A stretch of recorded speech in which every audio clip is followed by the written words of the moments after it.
এই যে খাদ্যগুলো দেখছেন, এগুলো যদিও খাদ্য, এগুলো ওষুধের মতো কাজ করে।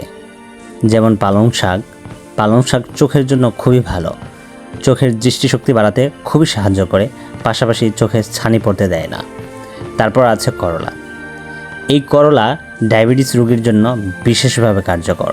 এই করলা ইনসুলিন তৈরি করতে বেশ সাহায্য করে এবং প্যানক্রিয়াসকে খুব সাহায্য করে এই করলা, বিশেষ করে রক্তের শর্করার মাত্রা নিয়ন্ত্রণ রাখতে সাহায্য করে এই করলা।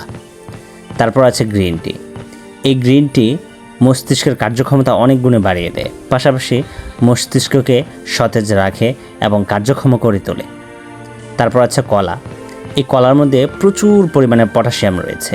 এই কলা পটাশিয়াম সমৃদ্ধ হওয়ার কারণে আপনি যদি এই কলা খান তাহলে আপনার যেই মাসেল অনেক সময় শক্ত হয়ে যায়, মাসেলের মধ্যে খিঁচুনি ওঠে, বিশেষ করে আপনার হাত নাড়াচাড়া মুভমেন্টের জন্য প্রতিবন্ধকতা সৃষ্টি করে মাসেল শক্ত হয়ে যাওয়া, এটাকে বলা হয় আপনার মাসেল খিঁচুনি।